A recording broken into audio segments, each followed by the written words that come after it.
అక్షయ తృతీయ రోజు ఏ దేవుణ్ణి పూజించాలి? అక్షయ తృతీయ రోజు మనకు అలాగే అక్షయ తృతీయ రోజు ప్రత్యేకంగా ఏ దేవతను ఆరాధించాలనే సందేహం చాలామందికి ఉంటుంది. మరి అక్షయ తృతీయ రోజు అందరూ కూడా లక్ష్మీదేవిని ఆరాధించాలి అని అనుకుంటారు. కానీ లక్ష్మీదేవి కంటే ముందు నారాయణుణ్ణి పూజించాలి, విష్ణుమూర్తిని పూజించాలి. ఎందుకంటే ఆ యొక్క విష్ణుమూర్తిని ఆరాధన చందనముతో పూజించాలి, అలాగే అక్షంతలతో పూజించాలి.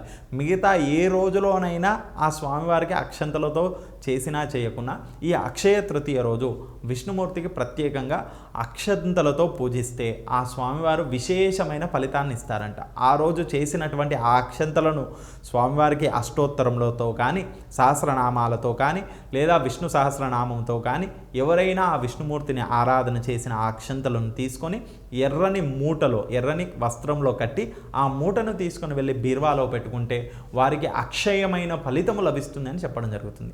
కాబట్టి ఈ యొక్క అక్షయ తృతీయ రోజు ఆ విష్ణుమూర్తిని, అలాగే వారితో పాటు లక్ష్మీ కుబేరుల ఆరాధన కూడా చేయడం జరుగుతుంది. ఎందుకంటే లక్ష్మీదేవి అనుగ్రహం వల్ల కుబేరుడు నవనిధులకు అధిపతి అయి ఆ రోజే ఆయనకు పట్టాభిషేకం జరిగినదని చెప్పడం జరుగుతుంది. కాబట్టి ఆయనను ఆ రోజు లక్ష్మీ కుబేరులను ఆరాధన చేసుకోవడం కూడా చాలా ప్రత్యేకము.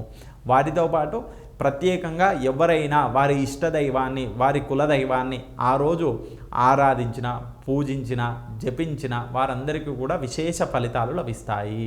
అలాగే లక్ష్మీ కుబేరుల ఆరాధన చేయాలనగానే కుబేరుని ఎలా ఆరాధించాలనే సందేహం రావచ్చు. వారు ప్రత్యేకంగా లక్ష్మీ కుబేరుల యొక్క చిత్రపటం లభిస్తుంది. ఆ చిత్రపటాన్ని తెచ్చుకొని వారు పూజించినా సరిపోతుంది. కాబట్టి ప్రత్యేకంగా నారాయణుని విగ్రహాన్ని, విష్ణుమూర్తి యొక్క విగ్రహాన్ని పూజించాలి, లక్ష్మీదేవిని ఆరాధించాలి. వారితో పాటు మా దగ్గర లక్ష్మీ కుబేరుల పటం ఉంది అంటే అక్కడ ఆ పటానికి కూడా పూజ చేసుకోవచ్చు, సరిపోతుంది. లేదంటే లక్ష్మీనారాయణులకు చేసినా చాలు.